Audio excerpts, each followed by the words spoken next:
proposal for the new zoo master plan.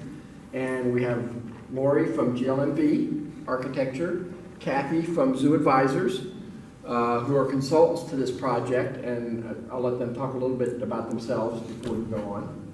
I'm Lori Deatherage. I went to GLMV Zoo, Robert Wichita. I'm a landscape architect. I've been doing zoos. I've been working within the zoo studio for about 7 years now. I've been practicing for about 22 years. Graduated from K-State, so I'm pretty much coming home for this one. Super privileged to be a part of this master plan because truly it's part of who I am. So. Yep, Kathy Wagner. I'm with Zoo Advisors. We're based right outside of Philadelphia, and we are specialists in zoos and aquariums and conservation organizations mostly with living collections. And we specialize in strategic planning. We partner with design firms on master planning. That's about 1/3 of our business. We do some work in governance, board relations, but it's all dedicated to helping zoos and aquariums be the best they can be.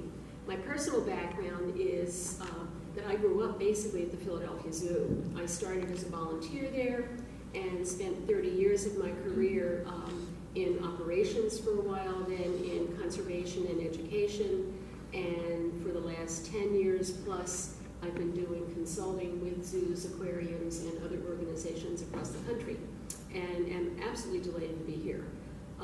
So we think there's tremendous promise here, and Lori and I have really enjoyed our work with the zoo, and looking forward to your next phases.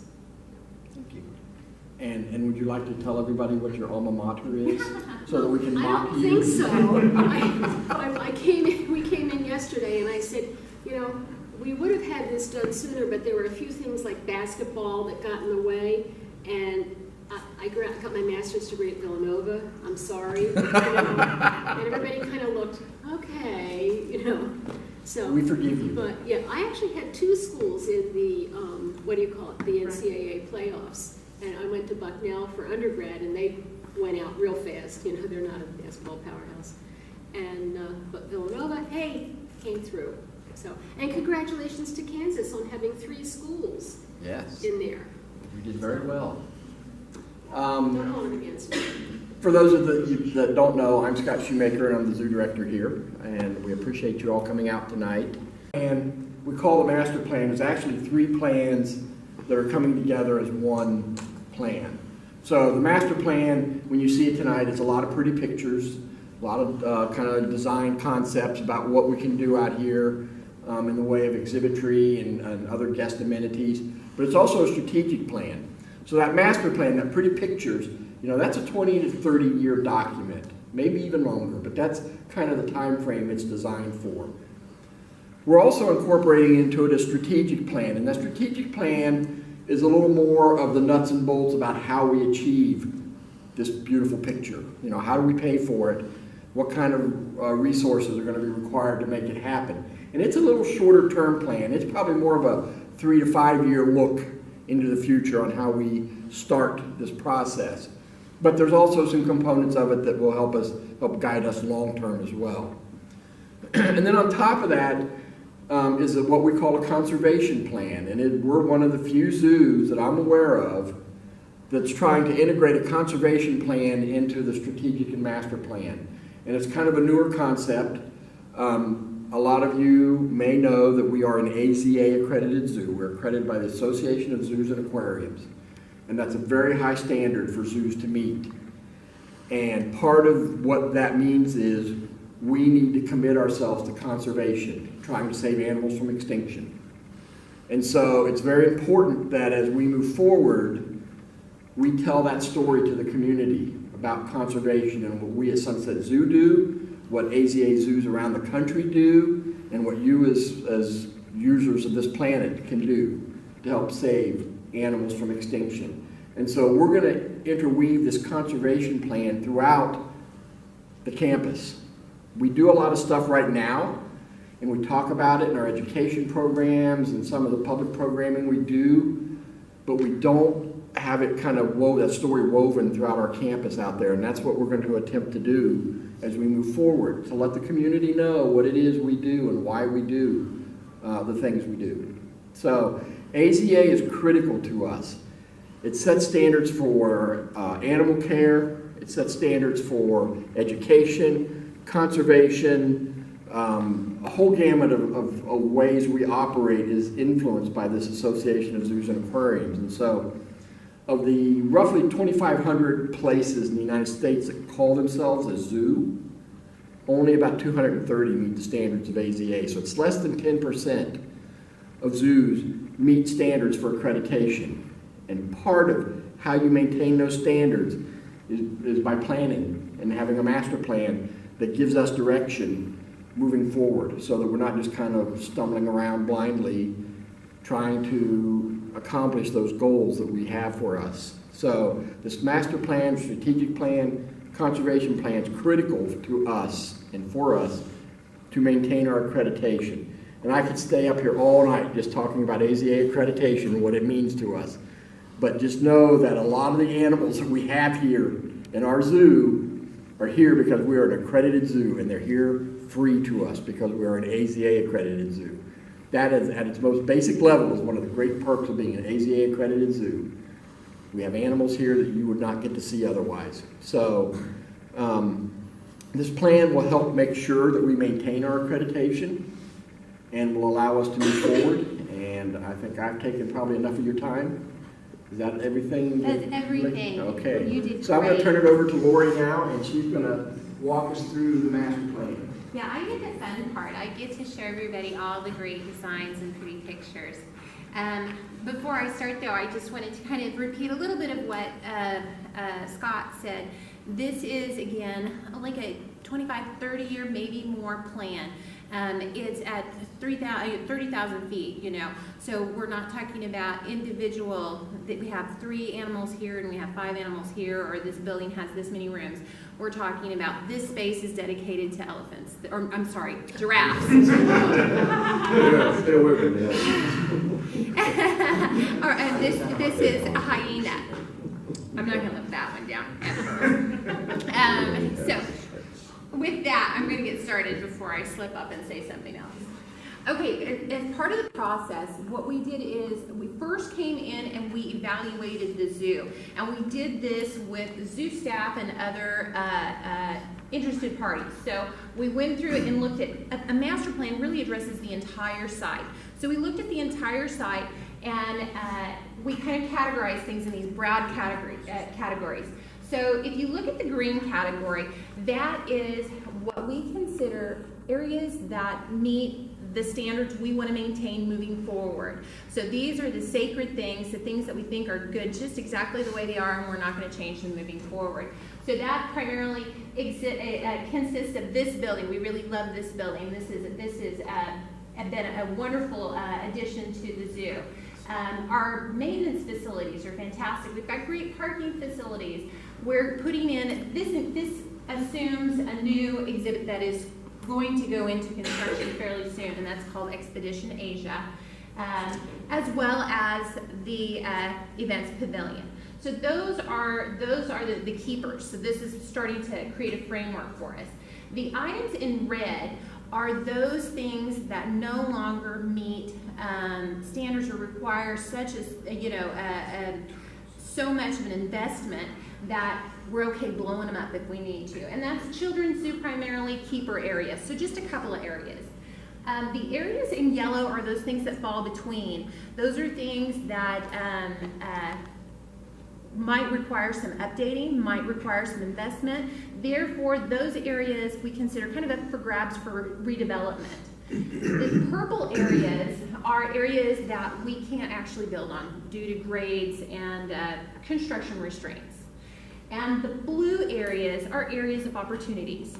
That's areas that the zoo has access to that could potentially be developed. So that kind of gives you an idea of the framework. So once we did that site analysis, we went and we started talking to people. We had lots of conversations with people throughout the community, conversations with people within the zoo. We actually did a monkey survey, and we had like almost 900 responses to that survey. I was shocked. I wasn't expecting to have that much feedback. And people answered questions, all sorts of things. What do you want in the zoo? What would make your visit more enjoyable? What we heard was they'd like to see some larger, more charismatic animals. Giraffes, big cats, penguins. Notice there's no elephant up here. There's no elephant up here. They want some engaging experiences. Things like nature play, walk through aviary, animal feeding, talks, touch tanks. They want contact with animals. And the other thing is greater guest comfort. We just want the zoo is technically accessible, but it's not easily accessible. So we just want to make it more walkable for the general public. Ladies with strollers, elderly people, we just want the zoo a little more accessible. Improved and more diverse food choices and climate-controlled spaces. You know, if anybody has any questions throughout, just raise your hand. We'll stop at any time to answer them. But that's basically what we heard people were interested in. So with that, this is the plan that we came up with. So this plan, what we're trying to do is build on our successes. Things like this building right here. So we want to build on our successes, and we created a more robust Africa exhibit, a more robust Asian exhibit. We infilled with a playful children's zoo, and then this Americas area is pretty much new. So we're bringing a much greater footprint to the zoo. And I'm going to give you kind of a walkthrough, kind of frame by frame. So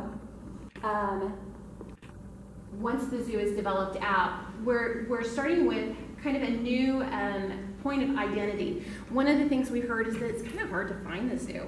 So we've got a roundabout at the end of Oak Street. We intend to put a large monument there so people actually know where the zoo is and they can actually find it. We are looking at creating a more accessible public entry.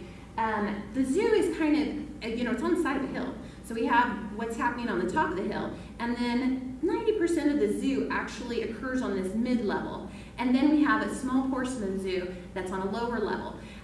So we'd like to bring the public in at that level, which about 90% of the zoo has access to improve accessibility. So that would mean a new ticket booth, a new gift shop.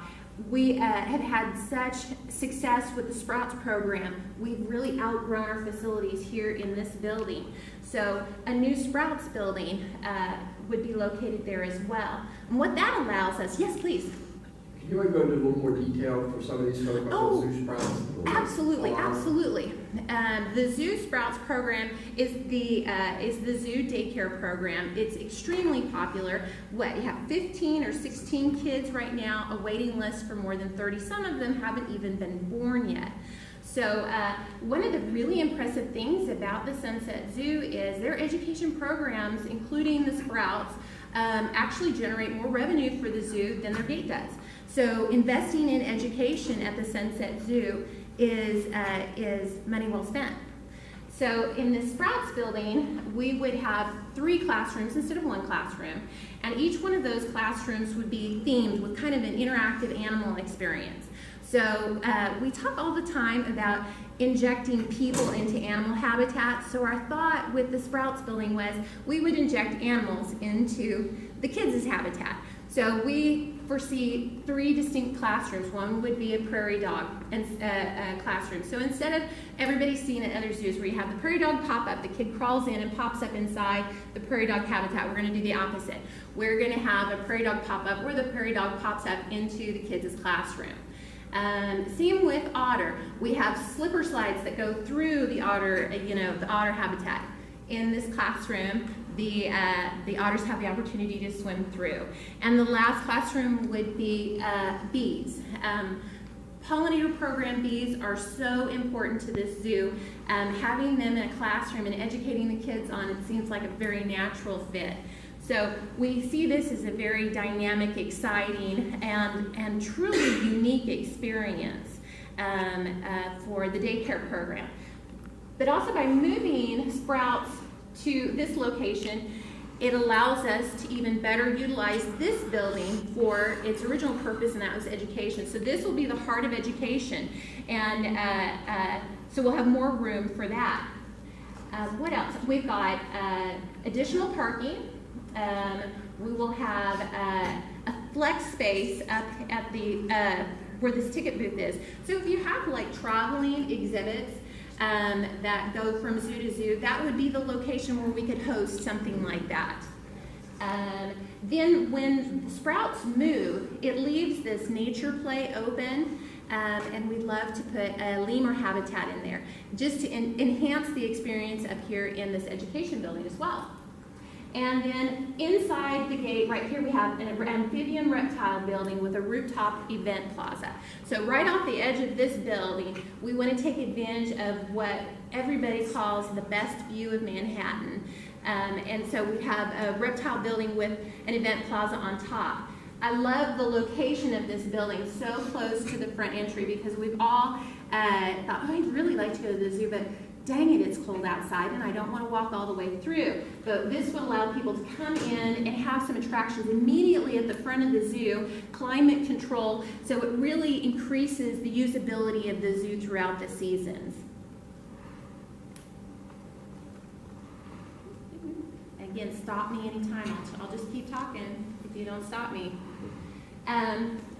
So once we go inside the zoo, the first thing we're going to see is this carousel. And really the idea behind that carousel is, number one, we wanted a revenue generator. And carousels are proven revenue generators at every single zoo. Plus the playful sounds of children playing and music, it really enlivens that experience just as you come in the front gate.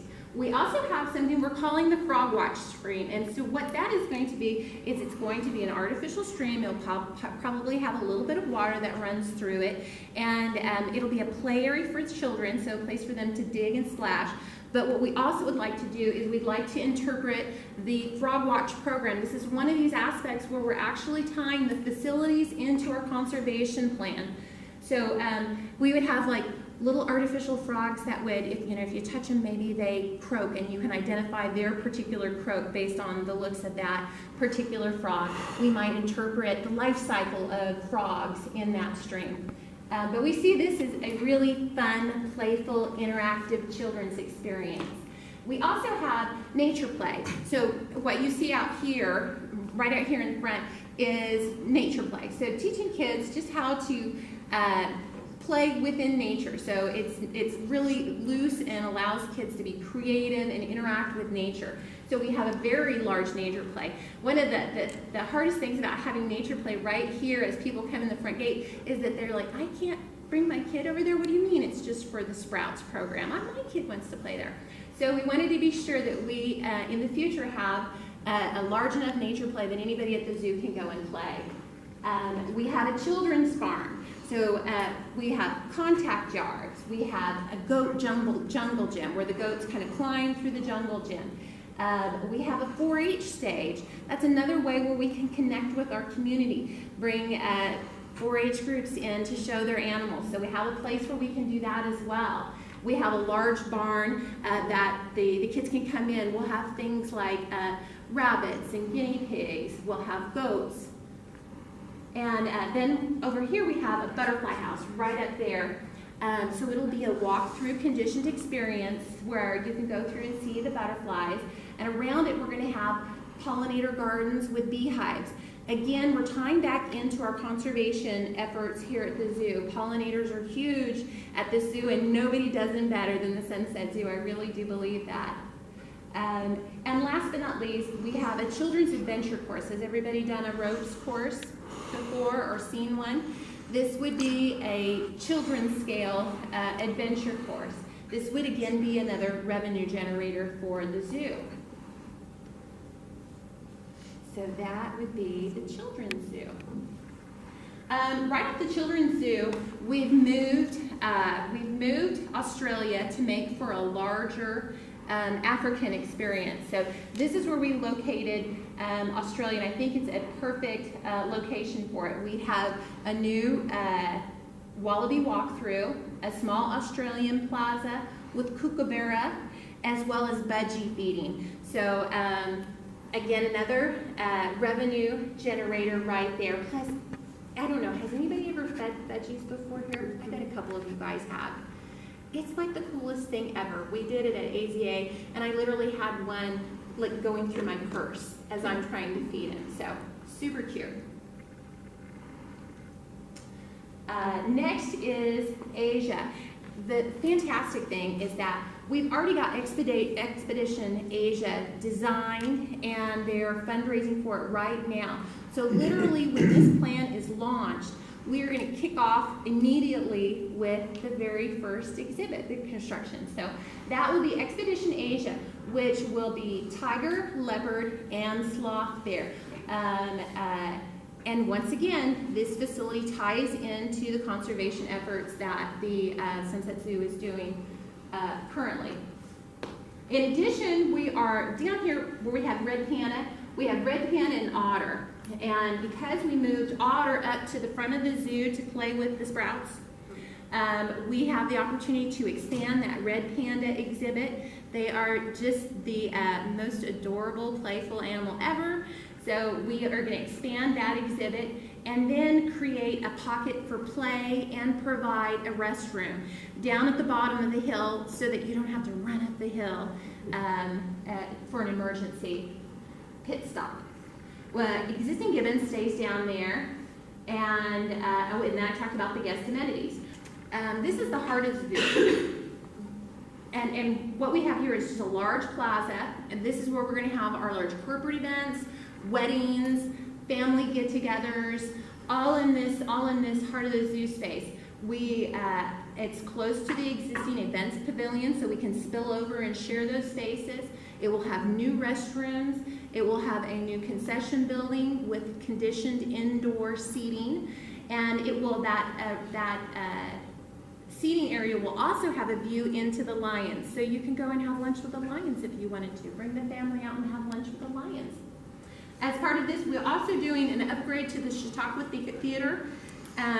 The Chautauqua Theater was kind of identified as one of those sacred projects that they love the location. It has a great setting, and it worked perfectly into the plan. So instead of moving it, we decided to just enhance it. We're going to enlarge the stage. We're going to give them a little more storage.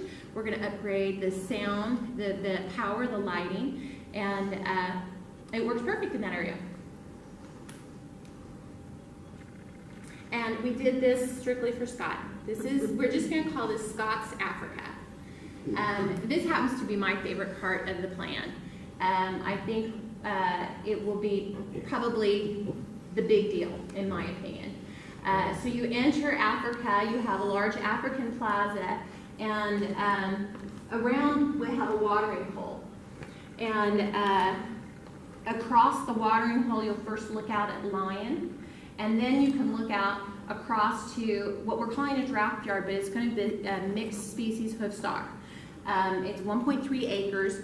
What I love about this particular yard is how it is oriented on the site and integrated into the topography. We're down at the bottom of the hill looking up, so our vantage of these animals is going to be spectacular.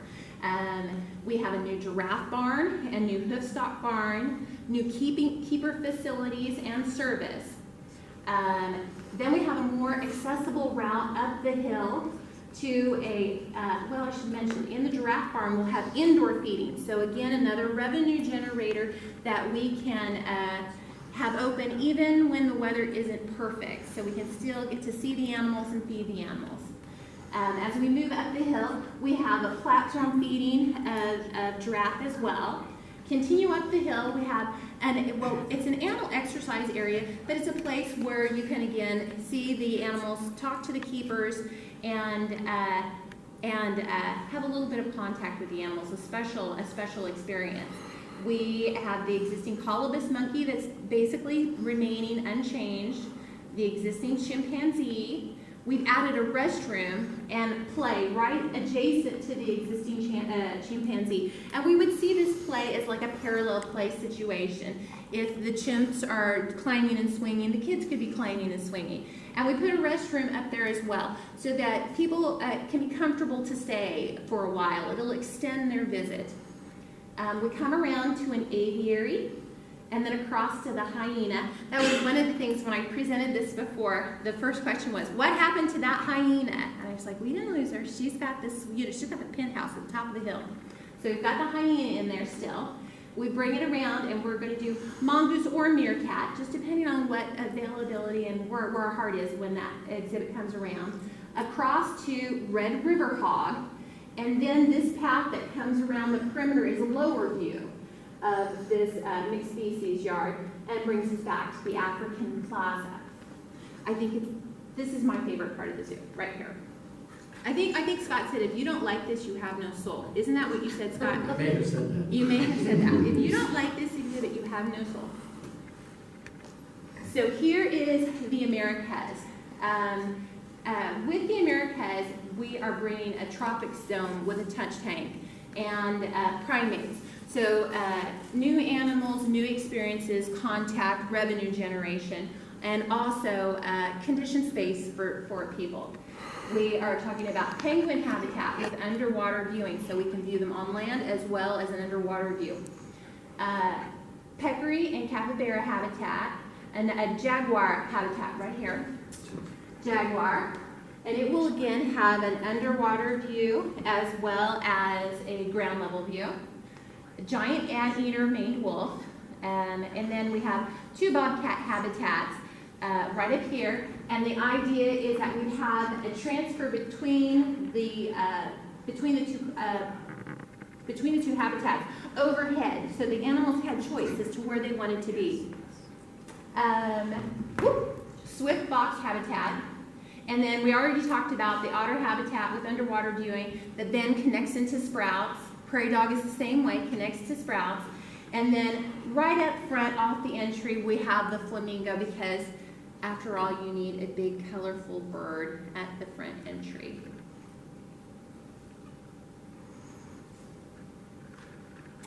And then, now this area, the camping area, is here along this little ravine over here. And what we're thinking is this would be kind of a unique experience. Not many zoos are doing this, but some are. It would be an opportunity to come to the zoo, spend the night. There's a large platform for camping groups. We'd have 4 luxury yurts, and for people who don't know what a yurt is, like me, it's actually an Asian tent. So it would be a place where you could go and do an overnight and then maybe wake up in the morning and have breakfast with the animals. And then we'd have a restroom and shower facility. This is a pretty high-end glamping experience. It's swanky. Pretty swanky here. Do you guys have any questions? That's the plan in a nutshell. We looked at things like accessibility, and again, the zoo is accessible, but it's not always friendly accessibility.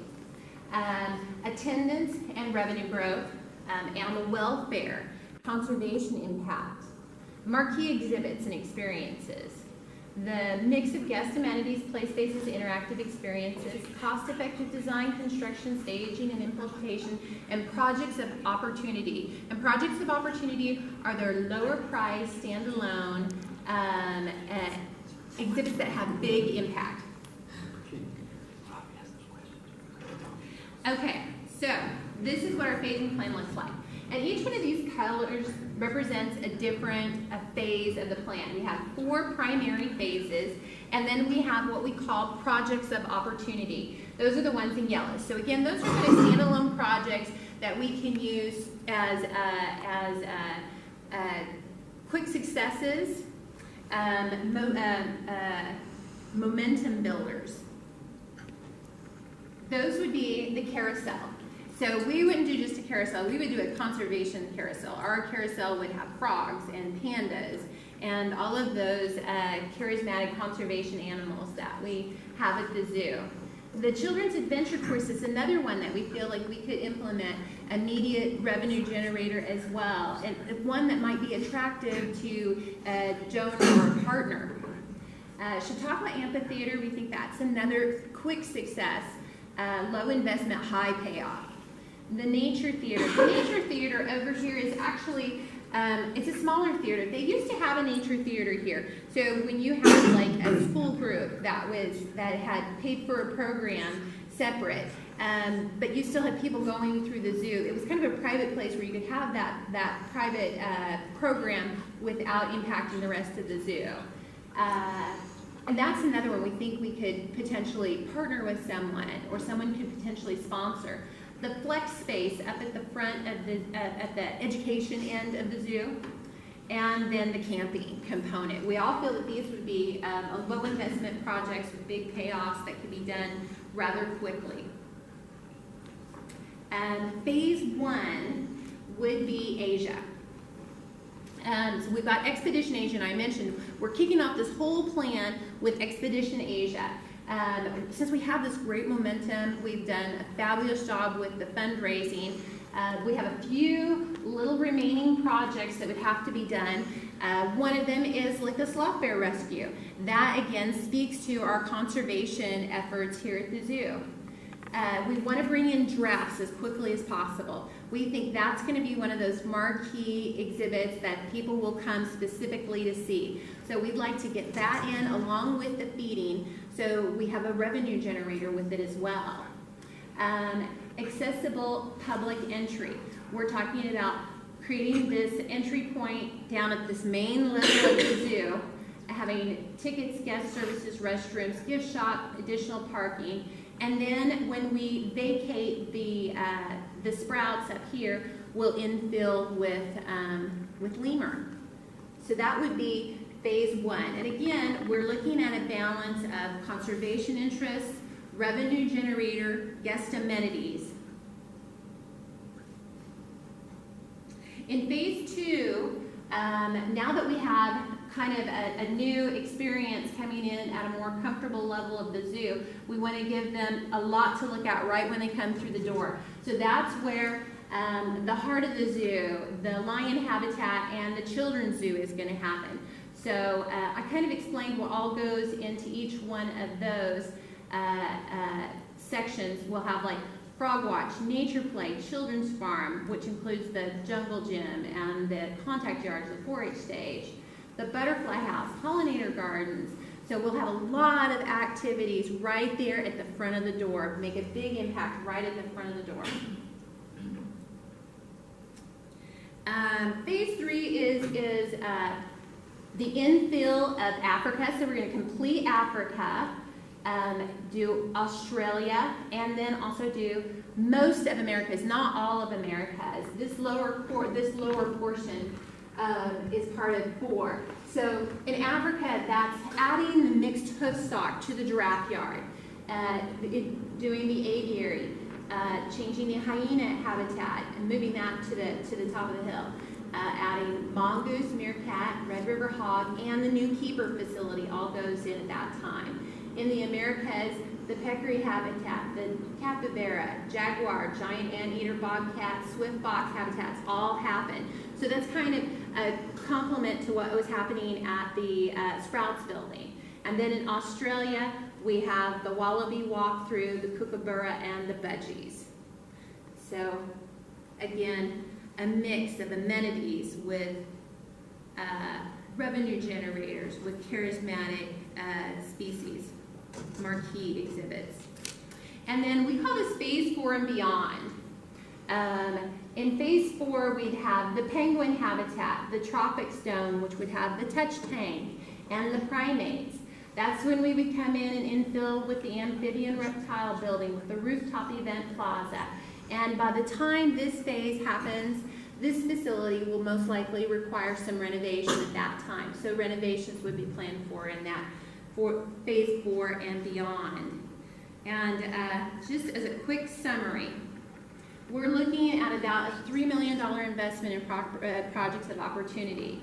As part of phase 1, it would be a $20 million investment. Phase 2, approximately $10 million.